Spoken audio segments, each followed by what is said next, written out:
अस्सलाम वालेकुम जी, welcome to my channel. तो ले आई हूँ मैं आपके लिए एक और ज़बरदस्त किस्म की इफ्तार रेसिपी, ढाबा स्टाइल चने और तड़के वाले चावल विद रायता एंड सलाद। तो चलिए जी चलते हैं रेसिपी की तरफ। इसके लिए हमें चाहिए 1 अदद आलू, 2 अदद टमाटर चाहिए जिसको हमने 2-2 पीसेस में काट लिया है, 1 मीडियम प्याज चाहिए जिसको हमने काट के हिस्से कर लिए हैं 4, और 3 से 4 जवे लहसुन के चाहिए हमें, 1 छोटा सा टुकड़ा अदरक का और 3 से 4 सब्ज़ मिर्चें। अब इन सब चीज़ों को हमने अच्छे से बॉईल कर लेना है। अगर आप पकौड़े समोसे खा के बोर हो गए हैं तो आप बीच में गैप दीजिए इन सब चीज़ों का और ये वाली रेसिपी ट्राई कीजिए। तो अच्छे से हमने इन सब चीज़ों को कर लिया है बॉईल। अब हमने जग ले लेना है, उसमें डाल देनी है सारी चीज़ें और अच्छे से ब्लेंड कर लेना है। मिक्सचर हो गया है हमारा तैयार। अब दूसरी तरफ हम लोगों ने एक पैन ले लेना है, उसमें हाफ़ कप हमने डाल देना है घी का। अब यहाँ पे इस रेसिपी में ऑयल इस्तेमाल नहीं होगा, हमने घी इस्तेमाल करना है, ठीक है जी। घी का टेस्ट और होता है, ऑयल का टेस्ट और होता है, इसलिए अब जिन चीज़ों में घी डलता है उसमें सिर्फ घी ही जाएगा, ऑयल नहीं जाएगा। तो यहाँ पे जब घी हमारा कड़क जाएगा तो उसमें हमने वो जो मिक्सचर हमने आलू और प्याज का सब चीज़ों का तैयार किया है वो कर दिया है शामिल। अब अच्छे से हमने हल्की आंच पे इसकी भुनाई करनी है, बिल्कुल अच्छी भुनाई करनी है। जितनी अच्छी भुनाई करेंगे उतना ही अच्छा टेस्ट आएगा। और ये तो आपको भी पता होगा कि भुनाई हर खाने की जान होती है, भुनाई से ही आपके खाने का टेस्ट बनता है।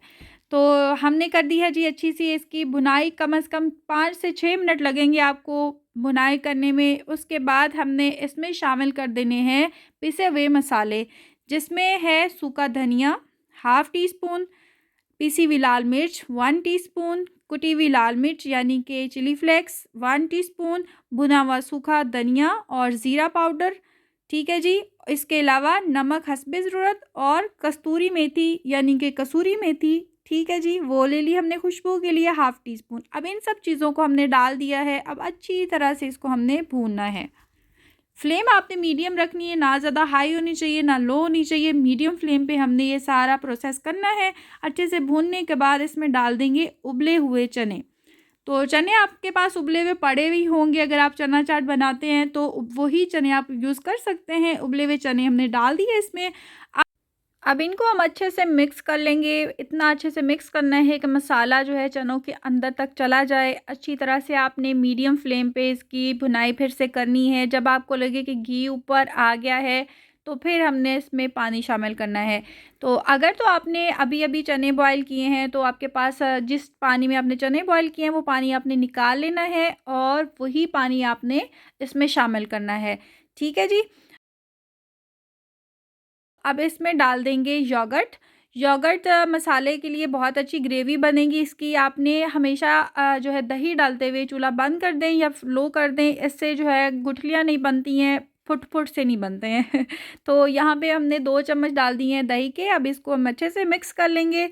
तो यहाँ जी हमारा तो चने उबले हुए ही थे, ज़्यादा टाइम बिल्कुल नहीं लगेगा। इफ्तार में आपने ये ट्राई करनी है रेसिपी, आपको यकीनन बहुत मज़ा आएगा। तो देख सकते हैं आप अच्छे से भुनाई होगी, घी ऊपर आ गया। अब इसमें हमने जिस पानी में चने बॉयल किए थे वो पानी हमने डालना है, ठीक है जी।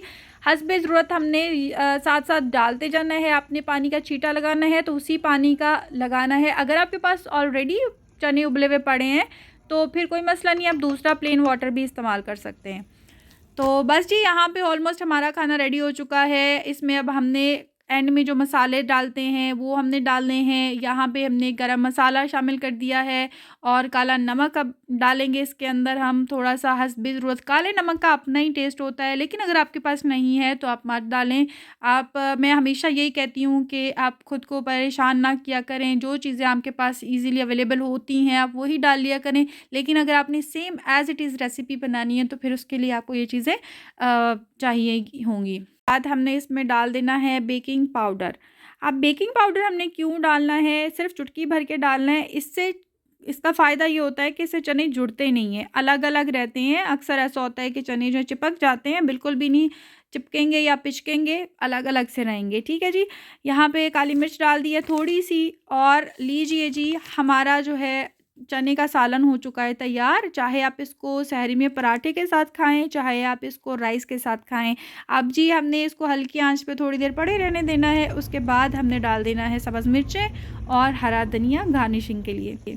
अब जी आ जाते हैं चावलों की तरफ। एक हमने प्याज ले लिया है, उसको अच्छी तरह से हमने लाइट ब्राउन करना है। जब आप तड़के वाले चावल बनाते हैं तो डार्क ब्राउन शेड नहीं देना होता, लाइट ब्राउन शेड देना होता है, ठीक है जी। उसमें फिर हमने डाल देनी है साबुत काली मिर्चें, 4 से 5 अदद लौंग, 1 बड़ी इलायची, 2 टेबलस्पून ज़ीरा एंड 2 तेज़पत्ता। इन सब चीज़ों को हमने डाल दिया है। अब थोड़ा सा घुमाएं फिराएंगे 2 से 3 मिनट तक। फिर उसमें हमने डाल देना है नमक। नमक आपने देखना है जी, अगर आप चावल बॉईल कर रहे होते हैं ना, अगर 2 ग्लास आपके चावल हैं तो 2 चम्मच ही आपके नमक के जाएंगे। यहाँ पे हमने बॉईल नहीं करने, हमने तड़के वाले बनाने हैं राइस, तो ज़ाहिर है फिर हमने उसके हिसाब से नमक डालना है। तो 1 टेबलस्पून नमक इनफ होगा। तो उसके बाद जी नमक डाल दिया हमने। अब अच्छी तरह से इसको थोड़ा सा भूनेंगे। भूनने के बाद इसमें हमने शामिल कर देना है पानी।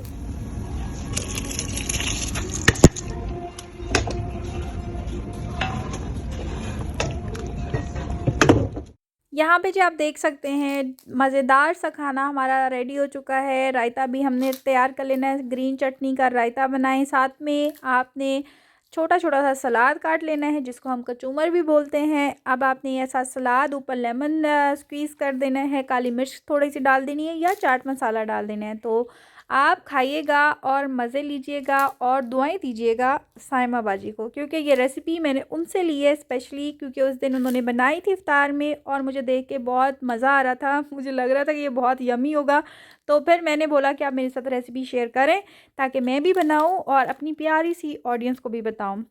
उम्मीद है कि आपको आज की रेसिपी पसंद आई होगी। अगर आपको रेसिपी पसंद आई है तो मेरे चैनल को सब्सक्राइब करना मत भूलिएगा, क्योंकि मैं मज़ीद ऐसी मज़ेदार सी रेसिपीज़ आपके लिए और लाने वाली हूँ। और बेल आइकन को भी प्रेस कर दीजिएगा ताकि मेरी आने वाली रेसिपीज़ और वीडियोज़ आप तक पहुँच सकें।